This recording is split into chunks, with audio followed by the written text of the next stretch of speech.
그렇게 안 보일 수도 있지만 생각보다 제가 좀 날렵합니다. 네.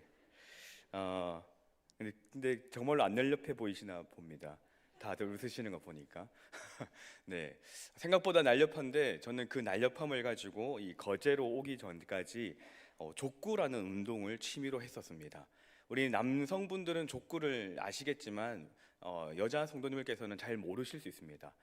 배구는 아시지요? 족구는 발로 하는 배구라고 생각을 하시면 됩니다.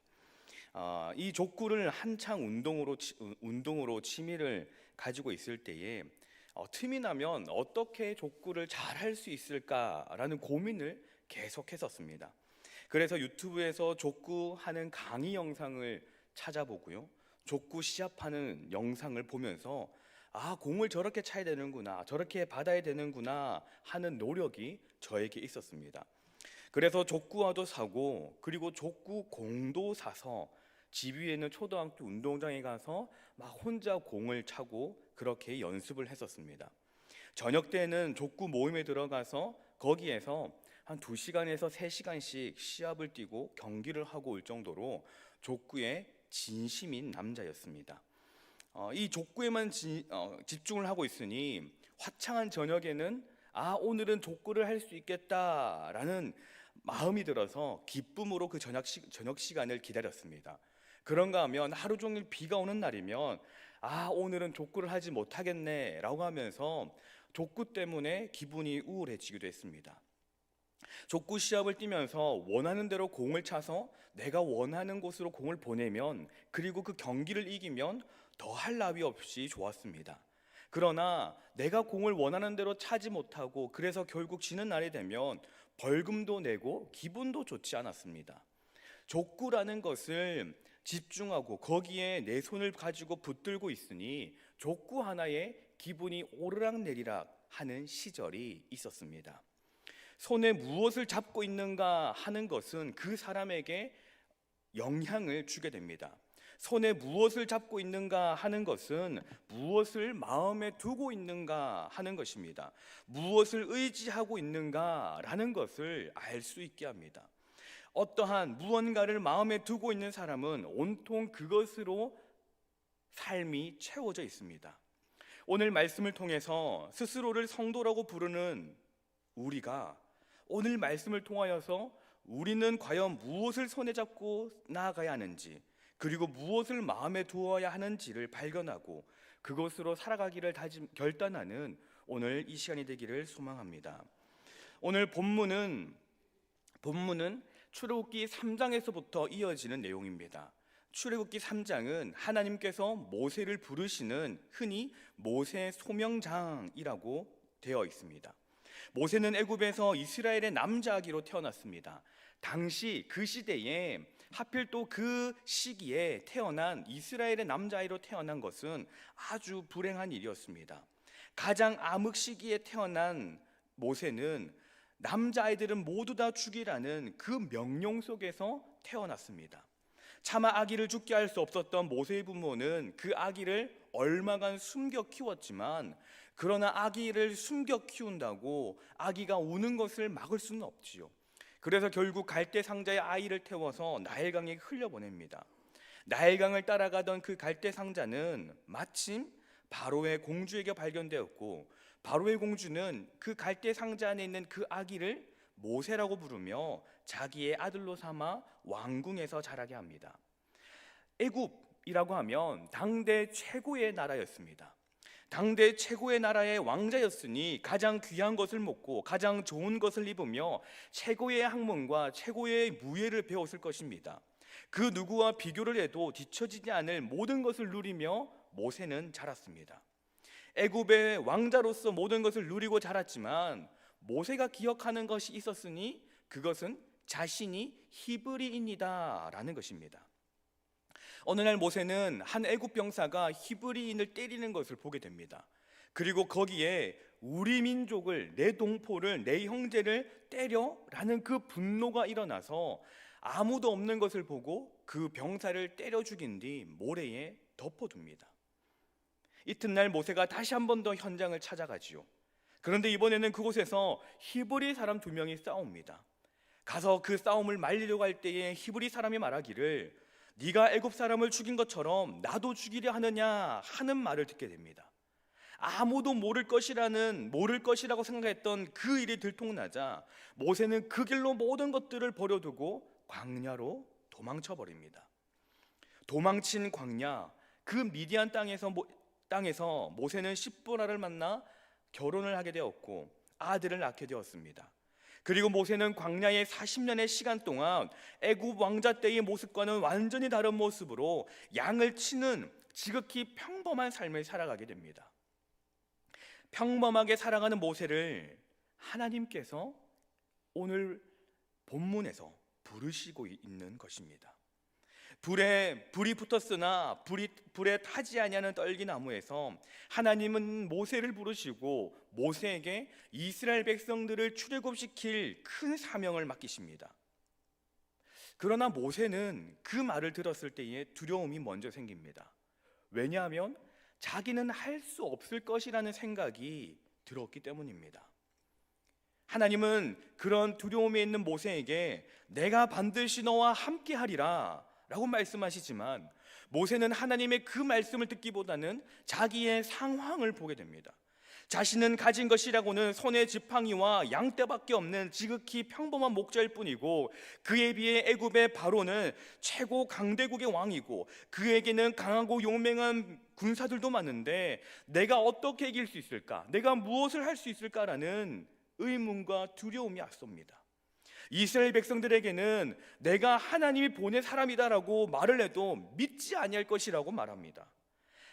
모세는 모든 상황에서 자신이 할 수 없는 이유들만을 찾아서 말하고 있습니다.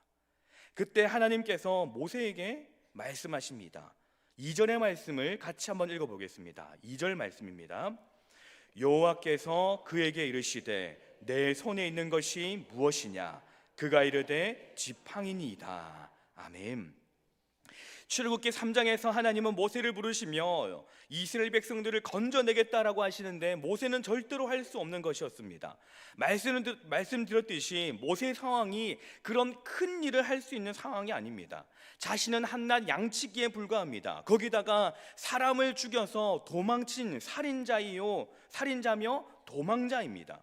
40년이라는 세월이 흘러서 이제 그것이 잊혀졌을 것인데 괜히 가서 들쑤셔서 자기의 죄가 드러나고 그 죄값을 받을까봐 두려워합니다. 자신은 애굽으로 가야 하는 것이 아니라 가능하다면 할 수 있다면 애굽이 아니라 더 깊이 더 멀리 숨고 피해야 하는 상황이었습니다.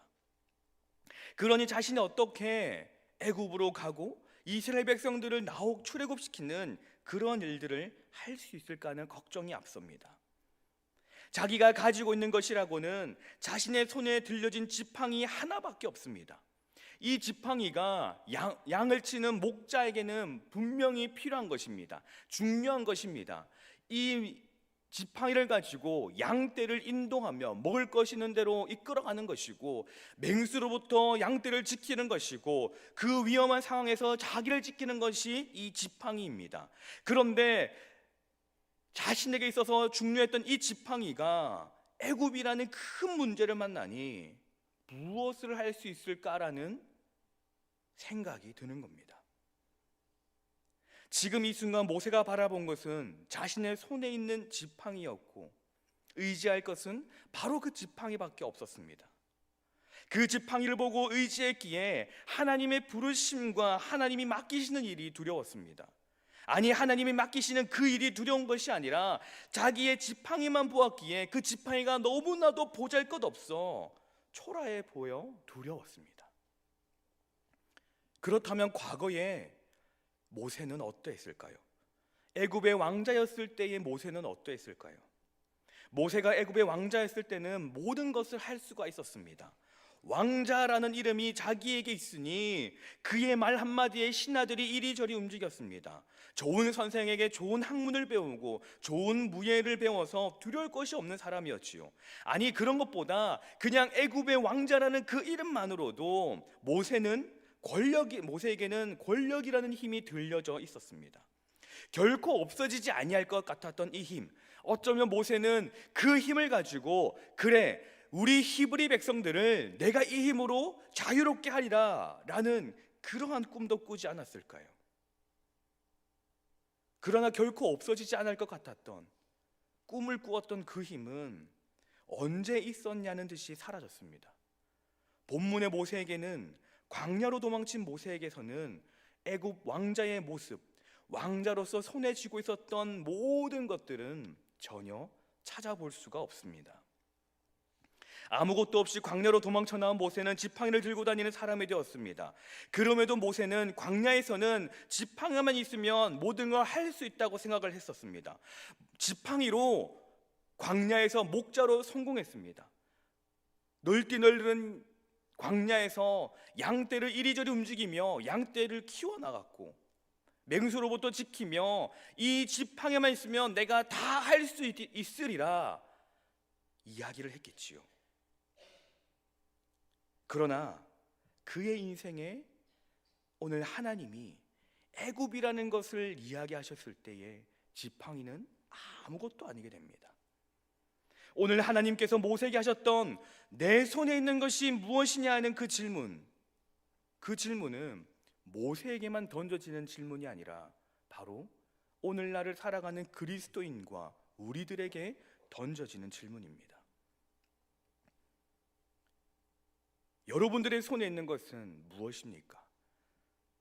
우리는 하나님께서 우리를 도우시고 하나님을 의지한다면 모든 일들이 다 잘 될 것이라고 그렇게 고백하면서도 여전히 이것만은, 주님 이것만은 이라고 생각하며 그것을 쥐고 있고, 때로는 하나님보다 다른 것에, 다른 방법에, 다른 해결책에 마음을 두며 의지하고 있지는 않습니까? 전도서의 저자인 솔로몬은 하나님의 축복을 받아 하나님의 말씀대로 역대 왕 중에서, 아니 지금에 있었던 그 어떤 사람들보다도 가장 부유한 사람이 되었습니다. 큰 집을 지어놓고 많은 종들을 거느리고 과수원도 만들어보고 양떼와 소떼를 많이 가져보고 창고 가득히 각종 보물을 채워도 보고 노래하는 사람들을 자기 집으로 불러서 노래도 시켜보고 자기 마음에 즐거운 것은 하나도 빠뜨리지 아니하고 다 하였습니다. 그렇다면 솔로몬의 고백은 내가 다 해보니 즐겁더라, 내가 다 해보니 행복하더라 라는 고백을 해야 되는데, 솔로몬의 고백은 내 손으로 한 일과 내가 수고한 모든 것이 다 헛되어 바람을 잡는 것이며 해 아래에서 무익한 것이라 라고 말합니다.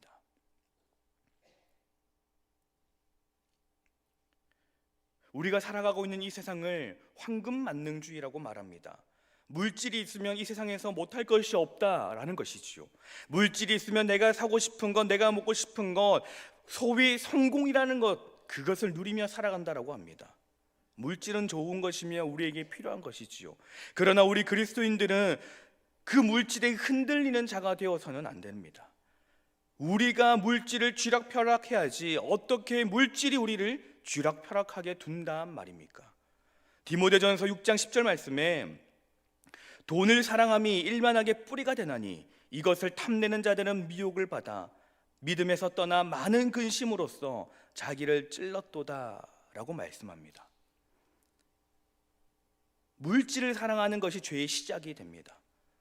뉴스를 보면 좋은 소식과 좋지 않은 소식이 있습니다. 그리고 좋지 않은 소식들을 보면요, 대부분 모든 것들이 물질과 관련되어서 일어나는 것입니다. 사기나 폭행이나 살인이나 뭐든지 어떤 일들이 모두 다 그렇게 일어나는 거죠. 개그맨 김준호 씨가 회사를 운영하다가 폐업을 하기로 결정했습니다. 이유인즉슨 자기와 함께 동업하던 사람이 돈을 들고 횡령하여 잠적했기 때문입니다. 양산의 한 할머니가 플랜카드를 들고 시위를 했던 적이 있습니다. 이유는 로또에 당첨된 아들과의 관계가 깨어져서 아들이 불효자라고, 천하의 배은망덕한 놈이라고 그것을 알리기 위해서 플랜카드를 들고 있었습니다. 또 아들은 아들 저만의 이유가 있었습니다. 돈이 얼마나 좋다면, 물질이 얼마나 좋으면 평생을 가다던 동업자를 배신하고, 물질이 얼마나 좋으면 가족이 서로가 잘못했다며 손가락질을 하게 합니까? 세상 사람들 중에는 일확천금, 인생 역전을 노리고 매주 로또를 사는 사람들이 있습니다. 어떤 할아버지는 11년간 로또를 구입해서 방송을 나온 적이 있습니다. 11년간 로또를 구입했고 그 11년간 로또를 산 돈을 계산해 보니 2억이 훨씬 넘어가는 돈이었습니다. 11년간 로또를 샀으니 그 중에 당첨된 돈, 받은 돈이 얼마나 될까요? 꽤 되어야 되지 않겠습니까? 그런데 11년 동안 당첨된 횟수는 총 3번이며 금액은 200만 원 정도였다고 합니다. 2억을 들여서 200만 원이 당첨됐다고 합니다. 얼마나 부질없습니까? 차라리 그 2억이라는 돈을 모아두었다면 사람 살만한 집 하나 샀을 텐데 참 안타까운 일 아닙니까? 그럼에도 불구하고 많은 사람들이 벼락을 맞을 확률보다 낫다는 로또 1등이 되기 위하여서 지갑을 엽니다. 왜 그럴까요? 유전무죄, 무전유죄. 물질이 있으면 죄가 없고 물질이 없으면 죄인, 이 세상 속에서 살아가고 있기 때문입니다. 그러나 우리 믿는 사람들은, 그리스도인들은 세상 사람들과는 다른 물질의 가치관을 가지고 있어야 합니다.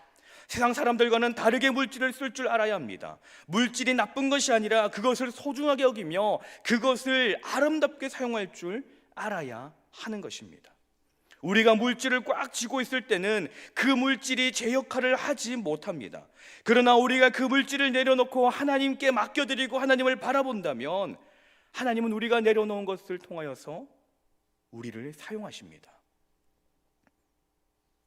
우리의 손에 있어야 하는 것은, 우리의 마음에 있어야 하는 것은 이 땅, 세상의 가치가 아닙니다. 물질이나 명예나 권력이나 인기 등 그런 것이 아닙니다. 그런 것을 다 해본 솔로몬의 고백이 헛되고 헛되며 헛되고 헛되다라는 것 아닙니까? 우리의 손에 있어야 하는 것, 우리의 마음에 있어야 하는 것은 바로 하나님입니다. 하나님을 의지하고 하나님과 동행하며 세상을 살아가며 하나님과 함께함으로 세상을 싸워나가야 하는 겁니다. 하나님을 의지하고 하나님과 동행하는 방법이 무엇입니까? 말씀을 가까이 하는 것입니다. 히브리서 4장 12절 말씀에는 하나님의 말씀은 살아있고 활력이 있어 좌우의 날선 어떤 검보다도 예리하여 혼과 영과 및 관절과 골수를 찔러 쪼개기까지 하며 또 마음의 생각과 뜻을 판단하나니 라고 말씀합니다. 하나님의 말씀은 살아있는 말씀이 됩니다. 그래서 이 말씀을 내 입에서 떠나지 말게 하며 주야로 그것을 묵상하여 그 안에 기록된 대로 다 지켜 행하라. 그리하면 내 길이 평탄하게 될 것이며 형통하리라 말씀하십니다. 그럼에도 불구하고 현대를 살아가는 많은 그리스도인들이 하나님의 말씀을 잊어버리며 살아갑니다. 바쁜 일상을 살아가다 보니 생명의 양식이며 살아있는 하나님의 말씀을 잊어버리는 경우가 너무나도 많이 생기고 있습니다. 바쁜 세상을 살아가다 보니 이런저런 이유가 있다 보니 정작 잡아야 하는 것, 정작 마음에 품어야 하는 것들은 놓쳐버리고 헛되고 헛된 것들을 쥐고 품으며 살아갑니다. 그런데 어쩌면 이것이 우리의 모습은 아닙니까? 모세는 애굽의 왕자로서 좋은 모든 것들을 누리며 살던 사람입니다. 자신이 그런 중에도 자신이 히브리인이라는 것을 기억을 했지만 그것보다 더 중요한 하나님의 백성이라는 사실을 잊어버리며 살며 자신만을 믿고 의지하며 살아왔습니다. 그래서 그는 자신이 믿는 선에 의하여서 애고로부터 도망치게 되는 도망자의 삶을 살았습니다. 그러나 모세는 무엇이 잘못되었는지도 모르고 여전히 자기 자신을 믿으며 살아오고 있었습니다. 어디를 가든지 무엇을 하든지 이 광야에서 두 손과 지팡이만 있다면 내가 하지 못할 일은 아무것도 없다라는 마음을 가지고 있었습니다. 그러나 하나님을 만나자 두 손과 지팡이는 무용지물이었습니다. 아니 오히려 그것들의 실체는 교활하며 징그러운 뱀이었으며 살을 썩게 하는 문둥병이었습니다. 사랑하는 성도 여러분, 세상의 것을 손에 쥐고 마음에 두고 살아가는 것이 아니라 살아계신 하나님을 붙들고 마음에 품고 살아가야 하겠습니다. 오늘은 남성교회 헌신 예배입니다. 우리 남성교회는 바로 이렇게 하나님을 붙들고 마음에 품고 살아가는 공동체입니다. 이 자리에서 개인적인 이야기를 해서 죄송하지만 개인적으로는 오늘 이 자리가 너무나도 감사한 자리입니다. 왜냐하면 지난 1월 21일에 여전도회 헌신 예배를 하면서 한국교회의 7, 8알은 여전도회가 간 것이라고, 여전도회가 없었으면 한국교회가 이렇게 성장하지 못했을 것이라고 여전도회를 너무 칭찬해 드렸습니다. 그러면서도 이날의 주인, 이날은 여전도회의 날이니, 여전도회의 생일과 같은 날이니 우리 남자 성도님들이 참으셔야 합니다라고 말씀을 드렸었습니다. 다들 그때 아멘 하시고 이해하신다고 하셨지만 이 도둑이 제 발이 저린다고요. 늘 항상 이 마음 한켠이 죄송하고 그러더라고요. 그런데 오늘 이제서야 그것을 만회할 날이 되었습니다. 그래서 사실 오늘은 그 설교 순서가 제가 아니었는데 제가 바꿔달라고 했습니다.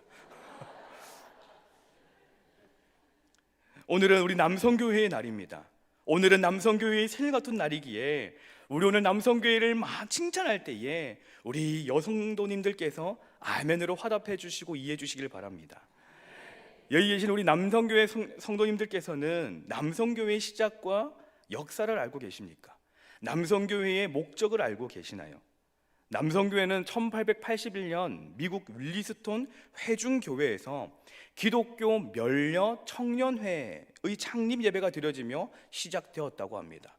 그리고 우리나라에서는 1890년 미국 출신의 앤더슨 선교사, 우리나라 이름으로는 안대선 선교사님이 안동과 경북 지역을 다니시며 면려 정신을 심음으로 남성교회의 씨앗이 심겨졌다라고 합니다. 그리고 1924년 기독청년 면려회 조선연합회 창립총회가 개최되므로 남성교회의 역사가 본격적으로 시작되었습니다. 면려라는 말이 생소해서 뜻을 찾아보니까요, 스스로 애써 노력하거나 힘씀, 그리고 남을 독려하여 힘쓰게 함이라고 합니다. 이 면려라는 단어를 보는데, 그래, 우리 신영교회의 남성교회에 딱 맞는 말이었습니다. 우리 남성교회가 고백하지 않습니까? 스스로 애써서 노력하고, 그리고 남을, 우리 교회를, 우리 공동체들을 함께 하자고 그렇게 하고 있지 않습니까? 남성교회의 목적을 설립 목적을 보니까요, 본회는 하나님의 뜻에 따라 연합하여 선교적 사명을 감당하고 성경의 교훈으로 기독교적인 인격을 높이고 서로 도우며 교회와 사회의 봉사함을 목적으로 한다라고 합니다. 우리 남성교회의 모습이 바로 이러합니다. 남성교회는 가장 먼저 하나님의 뜻을 앞세우며 나아가고 있습니다. 나 맡은 본분은 주님을 위한 것이라고 하지요. 그리고 예루살렘과 온 유대와 사마리아와 땅까지 이르러 내 증인이 되리라는 그 말씀을 기억하며 선교적 사명을 감당했습니다. 그렇게 할 수 있었던 것은 남성교회가 그 이름을 가지고 세상의 방법으로 세상처럼 살지 아니하고 하나님을 의지했기 때문입니다. 하나님을 마음에 품으니 하나님을 붙들고 살아가니 그 모든 일들을 감당할 수 있었던 것입니다. 신현교회에 우리 여전도회가 열심히 교회의 살림을 사신 것처럼 남성교회 또한 굳은 일을 마다하지 않고 감당하였습니다. 가족 구성원에서 어머니도 중요하지만 아버지 또한 얼마나 중요합니까? 아버지가 있어야지 든든하지 않습니까? 그 아버지가 바르게 있어야지만 그 가족이 건강한 가족이지 않습니까? 신현교회 남성교회가 바로 그 아버지 역할을 잘 감당하고 왔기에 우리 신현교회가 올해 70주년을 맞이할 수 있게 된 것입니다. 이 땅을 살아가며 이 땅의 최전선에서 회사를 위해, 가정을 위해 그렇게 열심히 일하면서도 그 손에 하나님을 의지하며 하나님을 품으니 우리 신영교회가 여기까지 올 수 있었습니다.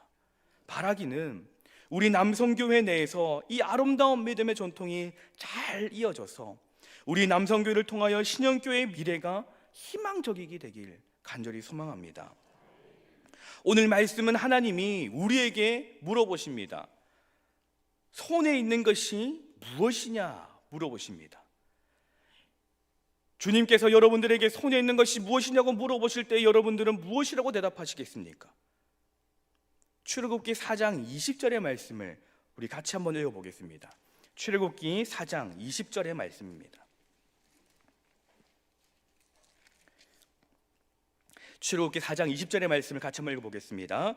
모세가 그의 아내와 아들들을 나귀에 태우고 애굽으로 돌아가는데 모세가 하나님의 지팡이를 손에 잡았더라. 아멘. 지금까지 모세가 잡고 있었던 것은요, 그냥 지팡이였습니다.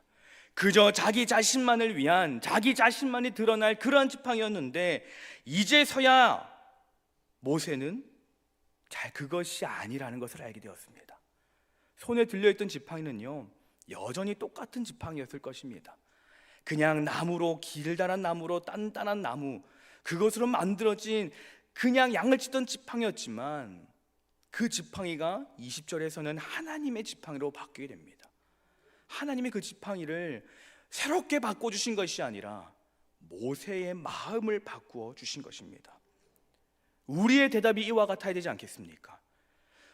손에 있는 것이 무엇이냐? 너희가 쥐고 살아가는 것, 너희가 품고 살아가는 것이 무엇이냐고 물어볼 때에 우리의 대답이 주여, 우리는 하나님만을 붙들고 의지하고 하나님만을 품습니다 라는 그 고백이 우리에게 있어야 되지 않겠습니까?